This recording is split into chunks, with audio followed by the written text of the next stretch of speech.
Assalamualaikum warahmatullahi wabarakatuh. Siapa yang tidak mengenal Salahuddin Al-Ayyubi atau Saladin?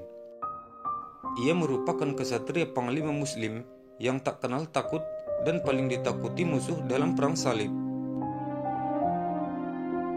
Salahuddin Al-Ayyubi adalah laki-laki dari kalangan Ajam non-Arab. Ia berasal dari suku Kurdi.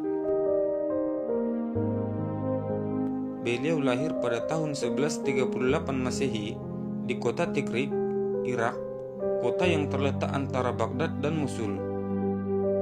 Salahuddin melengkapi orang-orang dalam sejarah Islam yang bukan dari bangsa Arab, seperti Imam Bukhari, Imam Muslim, Imam Tirmizi, dan lain-lain.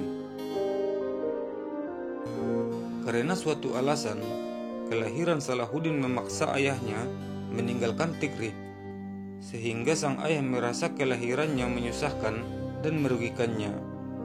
Namun ada yang menasihatinya, "Engkau tidak akan pernah tahu, bisa jadi anakmu ini menjadi seorang raja yang reputasinya sangat cemerlang." Dari Tikrit, keluarga Kurdi ini berpindah menuju Mosul. Sang ayah Najmuddin Ayyub tinggal bersama seorang pemimpin besar lainnya, yakni Imanuddin Az-Zanki. Imanuddin Az-Zanki memuliakan keluarga ini, dan Salahuddin tumbuh di lingkungan yang penuh keberkahan dan kerabat yang terhormat. Di lingkungannya ia belajar menunggangi kuda dan menggunakan senjata, dan sangat mencintai jihad. Di tempat ini juga Salahuddin belajar Al-Quran, hadis, bahasa dan sastra Arab, dan ilmu lainnya. Sebelum kedatangan Salahuddin Al-Ayyubi, Mesir merupakan wilayah kekuasaan kerajaan Syiah Daulah Fatimiyah. Kemudian pada masa berikutnya, dinasti Fatimiyah yang berjalan stabil mulai goncang pergolakan di dalam negerinya. Orang-orang Turki, Sudan, dan Maroko menginginkan adanya revolusi. Saat itu Nuruddin Mahmud, paman Salahuddin, melihat sebuah peluang untuk menaklukkan Daulah Fatimiyah adalah jalan lapang untuk membebaskan Yerusalem dari kekuasaan pasukan salib. Nuruddin benar-benar merealisasikan cita-citanya.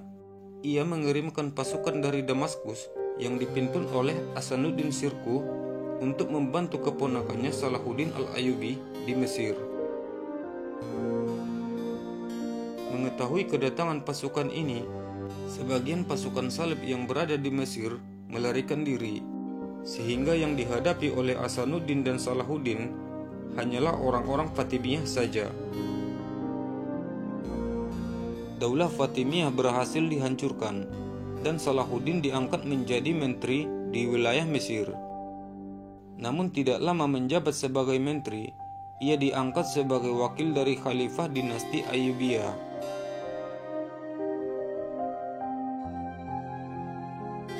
Persiapan Salahuddin untuk menggempur pasukan salib di Yerusalem, Palestina benar-benar matang. Ia menggabungkan persiapan keimanan, non-materi, dan persiapan materi yang luar biasa. Persiapan keimanan ia bangun dengan membersihkan akidah Syiah Batiniyah dari dada kaum muslimin dan membangun madrasah menyebarkan dakwah. Persatuan dan kesatuan umat ditanamkan dan dibangkitkan kesadaran mereka menghadapi pasukan salib. Dengan kampanyenya itu, ia berhasil menyatukan penduduk Syam, Irak, Yaman, Hijaz, dan Maroko di bawah satu komando. Dari persiapan non-materi ini, terbentuk sebuah pasukan dengan cita-cita yang sama dan memiliki landasan keimanan yang kokoh. Dari segi fisik, Salahuddin mengadakan pembangunan markas militer, benteng-benteng perbatasan, menambah jumlah pasukan, memperbaiki kapal-kapal perang, membangun rumah sakit. Pada tahun 580 Hijriah, Salahuddin menderita penyakit yang cukup berat. Namun dari situ, tekadnya untuk membebaskan Yerusalem semakin membara. Dengan karunia Allah, Salahuddin pun sembuh dari sakitnya. Ia mulai mewujudkan janjinya untuk membebaskan Yerusalem. Salahuddin dan pasukannya harus menghadapi pasukan salib di Hattin terlebih dahulu. Perang ini dinamakan Perang Hattin. Adalah sebuah perang besar sebagai pembuka untuk menaklukkan Yerusalem. Dalam perang tersebut, kaum muslimin berkekuatan 63.000 pasukan yang terdiri atas para ulama dan orang-orang saleh. Mereka berhasil membunuh sekitar 30.000 pasukan salib dan menawan sekitar 30.000 lainnya. Setelah menguras energi di Hattin, akhirnya kaum muslimin tiba di Al-Quds, Yerusalem. Dengan jumlah yang besar, tentara-tentara Allah ini mengepung kota suci itu dan perang pun berkecamuk. Pasukan salib sekuat tenaga mempertahankan diri. Beberapa pemimpin muslim menemui syahid insya Allah dalam perang ini. Melihat keadaan ini, kaum muslimin semakin bertambah semangat untuk segera menaklukkan pasukan salib. Berjalannya perang, pasukan salib mulai terpojok. Mereka tercerai-berai dan mengajak berunding untuk menyerah. Salahuddin meminta kepada pimpinan pasukan salib, Balian bin Bazran, untuk menyerahkan Yerusalem kepada kaum muslimin. Namun pimpinan pasukan salib itu menjawab, "Sebelum Yerusalem kami serahkan, kami akan membunuh semua tahanan dari karangan muslim yang jumlahnya hampir mencapai 4.000 orang. Kami juga akan membunuh anak-anak dan istri kami, menghancurkan bangunan-bangunan, membakar harta benda, membakar apapun yang bisa kami bakar. Setelah itu, kami akan menghadapi kalian sampai darah penghabisan. Satu orang dari kami akan membunuh satu orang dari kalian. Kebaikan apa lagi yang bisa engkau harapkan?" Inilah ancaman yang diberikan pasukan salib kepada Salahuddin dan pasukannya. Salahuddin pun mendengarkan dan memberikan jaminan keamanan kepada tentara salib untuk meninggalkan Yerusalem termasuk anak-anak, para istri, dan juga orang tua, dengan syarat yang sangat rendah, yaitu setiap laki-laki dari mereka membayar 10 dinar, untuk perempuan 5 dinar, dan anak-anak 2 dinar. Pasukan salib pun pergi meninggalkan Yerusalem dan dijamin keamanannya. Kaum muslimin berhasil membebaskan kota suci ini untuk kedua kalinya.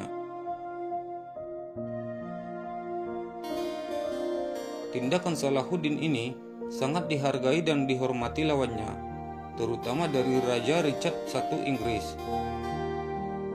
Richard yang memimpin perang salib ketiga pada tahun 1189 untuk merebut kota Yerusalem sangat menghormati dan menilai Salahuddin sebagai lawan yang berharga.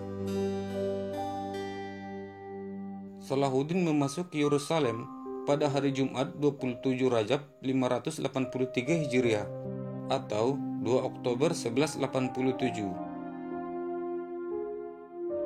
Kota tersebut kembali ke pangkuan umat Islam setelah selama 80 tahun dikuasai oleh tentara salib. Kemudian ia mengeluarkan salib-salib yang terdapat di Masjid Al-Aqsa, membersihkan segala kotoran, dan mengembalikan kehormatan masjid tersebut. Salahuddin juga memberikan jaminan kepada kaum Nasrani tidak akan ada paksaan untuk menganut agama Islam, sehingga Salahuddin sangat dihormati kaum Nasrani.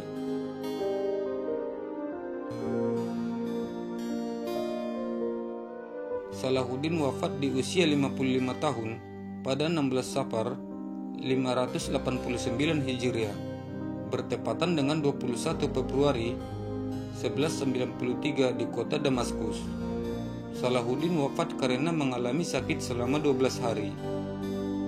Semoga Allah meridhoi, merahmati dan membalas jasa-jasa Salahuddin pahlawan Islam, sang pembebas Yerusalem.